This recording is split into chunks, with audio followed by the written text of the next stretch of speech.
When I found out that my own mountain lodge, the one I built with my hands, dragged lumber up switchbacks for, and paid property taxes on for 10 years, was listed on Airbnb under a woman named Community Chair Karen M. I honestly thought it was a scammer halfway across the world. But no, it was my neighbor, the self-appointed sheriff of a small-town HOA that I had never even agreed to join. She didn't just post my lodge online. She had pictures of it inside and out, with captions bragging about the rustic charm and exclusive mountain access as if she owned it. The real kicker? Guests were already booked for the summer. That was my introduction to the HOA circus. My place sat on 40 acres outside of town, surrounded by pine and rock and silence. Exactly why I bought it. I had no desire to join the HOA running the subdivision 3 miles downhill. Apparently, that didn't matter. According to Karen, all community landholders fell under their guidelines, whether they'd signed or not. I laughed the first time she said it. She didn't. The first time I caught wind of this scheme, I was standing on my porch when a minivan rolled up my driveway. Out piled a family of 5 in matching flannel pajamas. The dad carried a cooler, the mom had a bag of board games, and the kids yelled, "We're here! We're here!" like they just pulled into Disneyland. I asked what exactly they thought they were here for. The dad, smiling sheepishly, waved a printed itinerary with my address at the top. Karen said we rented your cabin. I'll never forget that first awkward hour. Me explaining that no, this wasn't a rental. Him insisting that they'd paid up front and wanted to know where the hot tub was. The kids crying because they'd already picked bedrooms. And me holding back the urge to blow up because the entire situation was so surreal it was almost funny. Almost. When I confronted Karen, she didn't deny it. She stood on her porch in her tennis visor, sipping iced tea, and told me that unused properties were a community asset. According to her logic, since I wasn't there year-round, the HOA had the right to allocate it. And she, as chair, had graciously taken charge of organizing rentals to generate revenue. For the community, she said. For the roads. For snow removal. For security patrols. For everything I never asked for. I told her she was out of her mind. She smiled in that tight, pitying way people do when they think they're smarter than you. You'll see the benefit, she said. We all will. Then she shut her door like the conversation was over.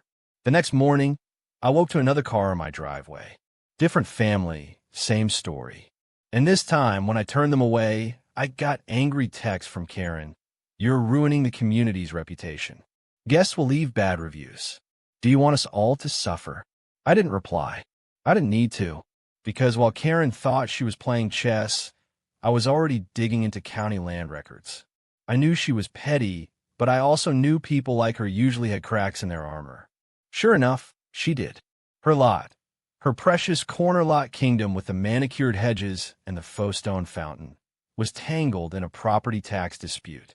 A lien notice was filed 6 months back, and I knew exactly what to do with that information. But I didn't move immediately.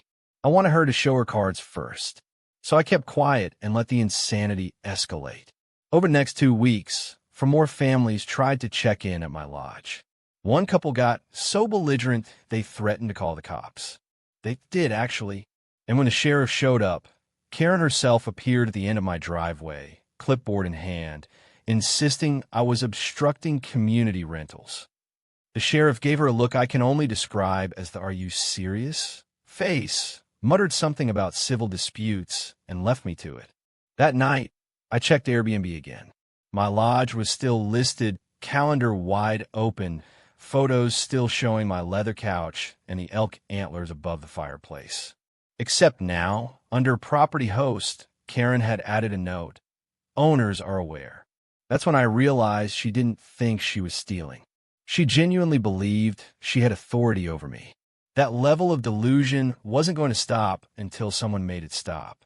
I started laying the groundwork. I filed a formal complaint with the county about fraudulent rental activity. I called the Airbnb fraud team. I emailed every screenshot I had of her listing. And while those wheels turned slowly, I moved on to phase 2, the property records. I don't think I'll ever forget the day I walked into the county auction. It was a Thursday morning, gray skies, maybe a dozen people there. Most were contractors bidding on foreclosure scraps. And right in the middle of the docket was a single lot in Pine Ridge subdivision. One with a small lien, a tax balance unpaid, and an owner who had no idea how quickly her control was about to evaporate. I bought it outright. Her lot. Karen's lot. The paper deed was in my hand by noon, and as I drove back up the mountain, I couldn't stop laughing. Not loud, not manic. Just that quiet, steady laugh you get when the universe serves up poetic justice better than you ever could. The next weekend, I had a fence crew up there. Big cedar posts, heavy gauge wire, the works. We sit in a wide square around the property lines, all perfectly legal. I stood there with my thermos of coffee, watching Karen storm out in her visor and yoga pants, waving her arms like she was directing traffic. "You can't do this. This is harassment. This is illegal," she screamed. The foreman handed her a copy of the deed with my name on it. She stared at it like it was written in a foreign language. That's when she realized the game had changed. I wasn't the passive, mountain hermit she thought she could bully. I was the new owner of her backyard, and I just built a fence tall enough to block her fountain from view. And that was only the beginning. The morning after the fence went up, I found Karen pacing her driveway with a phone glued to her ear, firing off frantic complaints to anyone who would listen. I sat on my porch with my coffee, watching like it was the best live theater in town. She marched back and forth in her slippers, gesturing wildly at the fence, occasionally pointing toward my lodge as if the pine trees themselves were conspiring with me. Every time she stopped, she scribbled something in a notebook, then snapped another photo. By the end of the hour, she'd taken at least 50. I knew what was coming.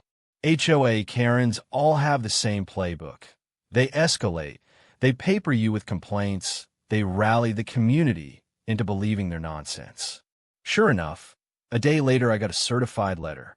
Inside was a formal violation notice from the Pine Ridge HOA citing me for unauthorized construction. That made me laugh out loud. The HOA couldn't cite me for anything. I was outside their jurisdiction. But the kicker was that the letter also accused me of targeted harassment of board members. Translation: I bought her lot, built a fence, and bruised her ego. I didn't respond. Not to that letter. Not to the two that followed. The silence drove her insane. By week's end, I had 2 more fences ordered, and this time I wasn't fencing her out. I was fencing myself in. I encircled my entire property boundary with heavy gates and keypad entry. Not because I needed to, but because I wanted to make a point. She couldn't so much as breathe in my direction without hitting steel. That weekend, I came back from town to find a caravan of SUVs parked along the county road near the lodge.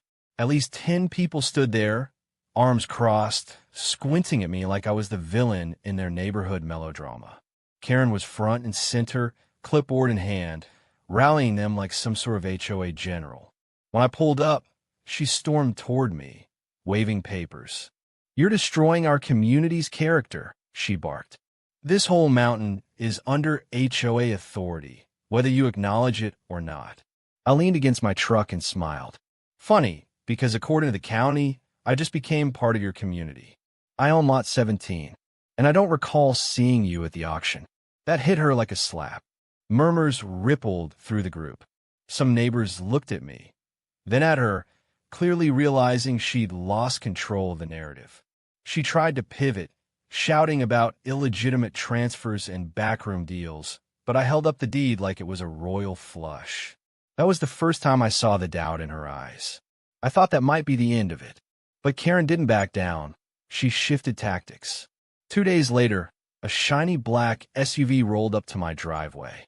Out stepped a man in a blazer too polished for mountain roads. He introduced himself as the HOA's lawyer. Polite, rehearsed, fake smile.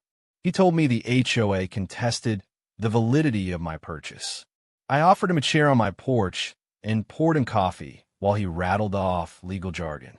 When he finally paused for breath, I handed him a folder of county documents proving the sale.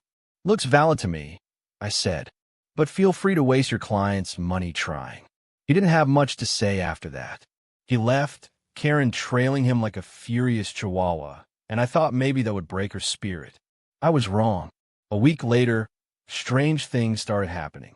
The road to my lodge suddenly had construction closures that never seemed to actually involve construction. Trash service mysteriously stopped. Packages went missing. One night, I found tire tracks through my lower pasture like someone had deliberately driven circles just to tear up the ground. Petty harassment, all of it. I documented everything because I knew Karen was the type to escalate until she thought she'd broken me. The real twist came 2 weeks later, though. A knock at my door at dawn. Not Karen this time. 2 sheriff's deputies. They looked uncomfortable, hats in hand, apologizing as they explained they'd gotten a report that my lodge was being used for illegal short-term rentals. Sound familiar? Apparently, Karen had flipped the script, telling authorities that I was running a fraudulent Airbnb scheme. I invited the deputies inside, walked them through every room, showed them my personal belongings, my utility bills, my tax documents. They shook their heads, muttered about wasting county resources, and left with clear annoyance at whoever had called them. But I noticed one thing. The report had been made anonymously, which meant Karen was covering her tracks. That was the moment I realized I couldn't just play defense. She was willing to twist reality into whatever shape suited her. And if I let her keep control of the narrative, she'd eventually trip me up. So I went on offense. I called a friend of mine, Eli, who happened to be an investigative reporter for a regional paper. I laid out everything. The fraudulent Airbnb listings, the bogus HOA citations, the harassment, the property purchase. At first he laughed, then his tone changed. "You're telling me this woman tried to rent out your house without your knowledge, then turned around and accused you of it?" "Exactly," I said, "and I have all the receipts." For a brief, glorious moment, I thought the war was won. Then, just when I let myself relax, Karen unveiled her biggest move yet. She called a special HOA meeting, one where she announced a motion to annex all non-member properties into the HOA's jurisdiction by vote. Translation: she was trying to forcibly drag me under her control. And the terrifying part? She had the votes. Or at least, she thought she did. I showed up to that meeting in the community clubhouse, a low-ceilinged room that smelled of coffee and Lysol. The tension was thick. Karen sat at the head table, gavel in hand, visor gleaming under fluorescent lights. She launched into a speech about protecting property values and ensuring fair use of community resources. People clapped. People nodded. For a second, I thought maybe she'd win. Then I stood up. Calm, steady, no theatrics. I pulled from my bag a stack of rental contracts, printouts from families who'd shown up at my door expecting a vacation, each one with her name listed as host. Gasps rippled through the room. She stammered, said they were fabrications. I held up my phone, played the voicemail she'd left me about ruining the community's reputation. That was the dagger. The vote crumbled. People shouted, demanded her resignation, accused her of lying. Karen's face went pale, then red, then pale again. She slammed the gavel, called for order, but the room was gone. The power she clung to slipped right through her hands. But if I learned anything by then, it was that Karen wasn't the type to go down quietly. And sure enough, the very next day, I woke to find a brand new for sale sign hammered into the ground on the lot I'd fenced off. Her lot, the one I owned, with her phone number printed across the bottom in bold. That was when I realized she wasn't done fighting. She was just getting creative. The for sale sign on the lot I already owned was such peak Karen behavior that I had to stop and admire it. There it stood, hammered in at a proud angle, the white paint gleaming in the morning sun and the bold text shouting, "Prime subdivision, lot available. Call Karen." I couldn't have scripted a better joke. Except it wasn't a joke because by the time I drove down to town that afternoon, I saw the listing already live on Zillow, Redfin, and even Craigslist. She had photos of the lot, my lot, and a description that made me snort coffee. Serene corner parcel, mountain views, HOA amenities, motivated seller. I stared at the screen for a good 10 seconds before it hit me. She was actually trying to sell something she no longer owned. This wasn't delusion anymore. This was fraud, the kind that leaves paper trails in court cases. I emailed screenshots to Eli, the reporter, who replied in all caps, "This is gold." But while I laughed, I also knew I had to play it carefully. If she was desperate enough to try selling property she didn't own, she was desperate enough to try worse. Sure enough, the phone call started. Strangers ringing me up asking if they could walk the lot. One guy in a polo shirt even parked his car in front of the fence and waved at me with a hopeful grin. "Karen said I could take a look," he called. I leaned against the gate and told him gently, "Karen doesn't own this land." "I do. And if you're smart, you'll run before she asks for a deposit." His face fell, and he muttered something about wasting his Saturday. I watched him drive off, shaking my head at how brazen she was. That evening, I marched straight down to Karen's house. She met me at the door, visor tilted like a crown, lips pursed in a smug little smile. Before I could open my mouth, she launched into her defense. "You think you're clever, buying that lot at auction. But this community has rules, and one bad deed transferred doesn't erase them." Her smile didn't waver. "It's not fraud if the community agrees the land belongs to us. Consensus is stronger than paperwork." I almost laughed. Consensus stronger than paperwork? That was Karen in a nutshell, believing that if she shouted loud enough, the law would bend to her will. I turned without another word and left, because I realized she wasn't trying to convince me. She was trying to convince herself. The next twist landed faster than I expected. A few days later, I got a call from a county official. A complaint had been filed against me for land theft. I asked who filed it. He sighed and said, "A representative of the Pine Ridge HOA." I could hear the exhaustion in his voice. He knew exactly what was going on, but protocol meant he had to follow up. He told me not to worry, but he also warned me that Karen was stirring dust at every level she could reach. That was when I realized Karen wasn't just fighting to win. She was fighting not to lose face. Every defeat pushed her into a corner, and people in corners tend to come out swinging. And swing she did. One Saturday morning, I drove into town to grab supplies. When I came back, I found that someone had cut my new fence. Not a small cut, either. Whole sections of wire snipped, posts shoved over, one gate hanging off its hinges. I walked the line, taking photos, my jaw tightening with every snapboard. Whoever did it wanted to send a message. I didn't call Karen. I didn't storm to her door. I called the sheriff. By the time a deputy arrived, Karen was already there, standing in the road with her clipboard, pointing at the damage like she'd just stumbled upon it. "See," she said to the deputy, "this is what happens when someone builds outside of HOA guidelines. The land is rebelling." I had to bite my tongue not to laugh at her face. The deputy looked between us, clearly fed up, then told her, "Ma'am, this is criminal mischief. And if we find out who did it, they'll be charged." Her visor tilted like it was about to fly off her head. "You can't seriously think," she sputtered, but he cut her off. "If you didn't do it, then don't worry. If you did, I'd stop talking." Then he turned to me, told me to file an insurance claim, and promised to keep an eye out. That night, I set up trail cameras. And 2 days later, I caught her. Not Karen herself, but her nephew, late teens, baseball cap turned backward, caught on camera with wire cutters in hand, snipping away at my fence. I almost admired the stupidity. It was evidence on a silver platter. I handed the footage to the sheriff's office. Within a week, her nephew was charged. Nothing major, just misdemeanor vandalism, but it was enough to sting. The rumor mill lit up.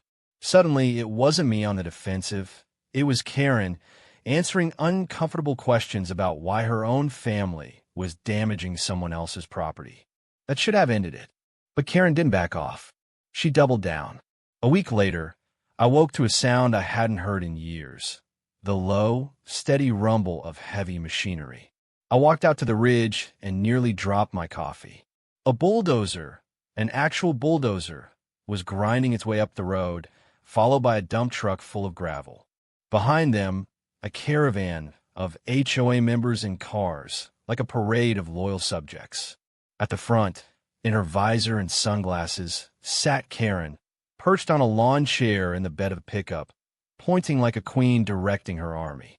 They parked right in front of my lodge gate. Karen hopped down, clipboard in hand, and announced loudly, by authority of the Pine Ridge HOA, we are commencing roadwork improvements. These access ways are for all members. You cannot deny us. I blinked. You brought a bulldozer. She smiled. Progress requires bold action. I didn't argue. I didn't raise my voice. I just stepped aside, pulled out my phone, and started recording. The driver looked uneasy, hesitating as Karen barked at him to start grading the road. You'll be compensated, she yelled. The HOA covers expenses. I caught his eye and said, calm as anything, sir, this road is on my deed. If you touch it, you're trespassing, and you'll be personally liable. The man froze. Karen screeched at him to move. He set the brake and climbed down. Not worth it, he muttered, walking back to his truck. One by one, the caravan peeled off, leaving Karen standing there with her clipboard and her fury, abandoned by the very people she'd rallied. She turned to me, eyes blazing. You think you've won? You don't understand how this works. I tucked my phone back into my pocket. No, Karen, I think you don't. For the first time, I saw it. Not just entitlement, not just delusion, but fear. Fear that her little kingdom was crumbling and everyone could see it. But I knew she wasn't finished. She'd already proven she'd escalate beyond logic. And I was right.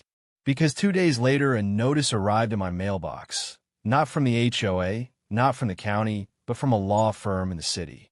Karen had filed a civil lawsuit against me, claiming emotional damages for malicious targeting and property theft. She wasn't playing clipboard games anymore. She'd taken it to court. The lawsuit landed on my desk like a brick through a window. 28 pages of dense legalese, accusing me of everything from orchestrating psychological warfare to weaponizing property ownership. According to Karen, I had deliberately and maliciously inflicted emotional distress by buying her lot, fencing it off, and undermining her authority in front of the community. She even claimed damages to her professional reputation as HOA chair, which was hilarious considering her profession was unpaid bossiness. Still, lawsuits aren't a joke, and she knew it. She wanted to drag me into court, bleed me dry with legal fees, and reclaim her throne by painting herself as the victim. For the first time in months, I felt a twinge of real concern. Not because her case had merit, it was paper thin, but because the legal system isn't always about right or wrong. Sometimes it's just about who can afford the longest fight. I called Eli first, partly because he'd already covered the saga, partly because I needed to vent. He laughed so hard he nearly dropped his phone. She's suing you for buying property at an auction? That's like suing someone for shopping at Walmart. Yeah, I said. Except in this Walmart, the greeter wears a visor and files lawsuits. Eli promised to run a follow-up piece, framing the lawsuit as an escalation of HOA overreach. That gave me some comfort, but I knew newspaper articles weren't legal defenses. So I hired my own attorney, quiet, sharp, with a dry sense of humor that matched mine. She read through the complaint, raised one eyebrow, and said, "This woman just gave you a gift." "How's that?" I asked. "She's opened the door for discovery," my lawyer explained. "We get to subpoena her records. Every fake rental listing, every HOA email, every complaint she filed against you.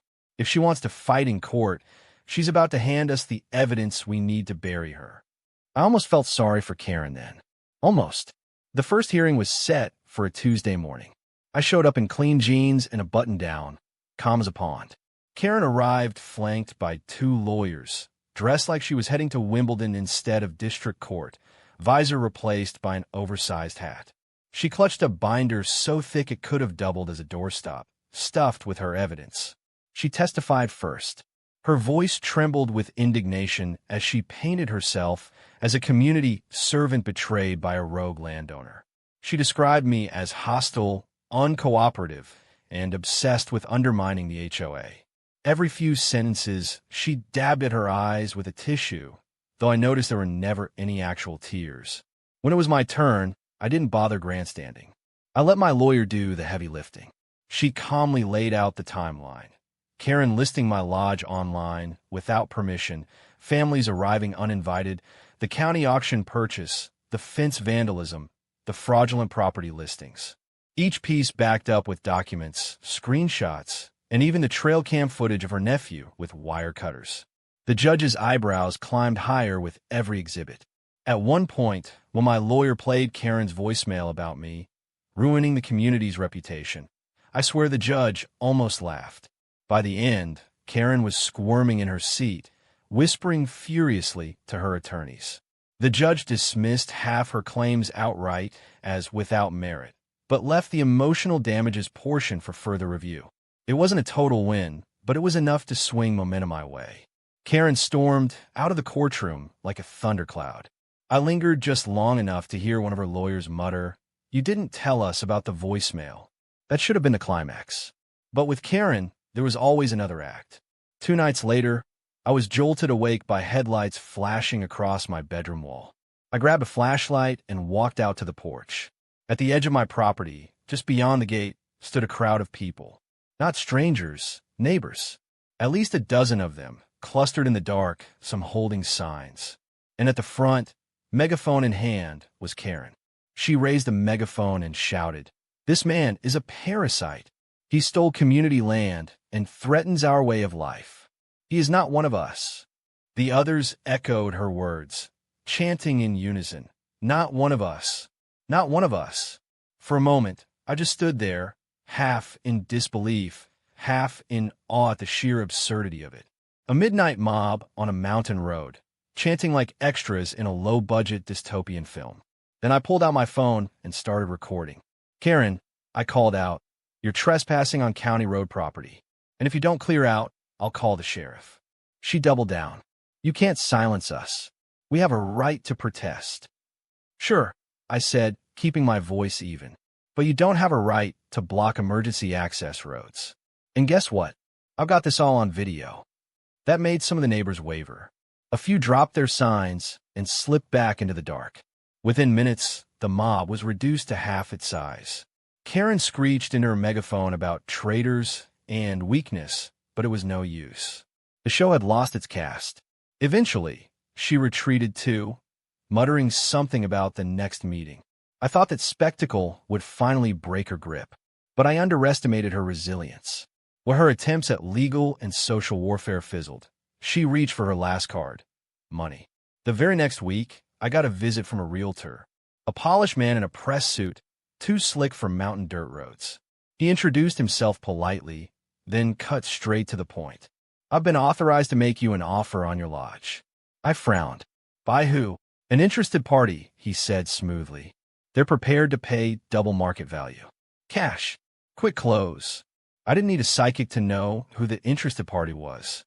Karen had failed to scare me off, so now she was trying to buy me out. I leaned against the fence, smiled, and said, "Tell your client I wouldn't sell if she offered me 10 times market value.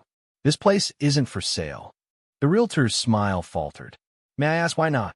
"Because it drives her crazy knowing she can't have it," I said. Then I turned and walked away. That should have been the end. But Karen wasn't one to walk away quietly.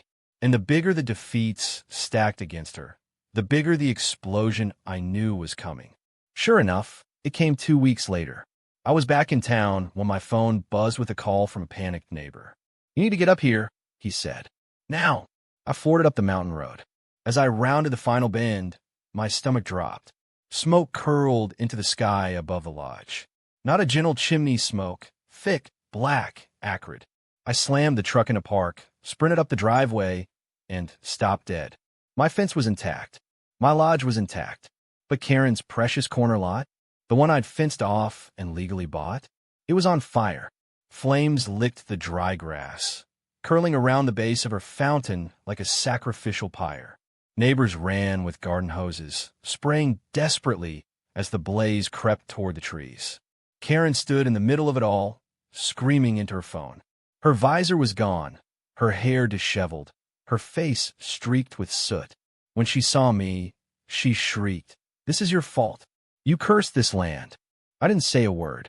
I just pulled out my phone, hit record, and filmed her shrieking against the backdrop of flames.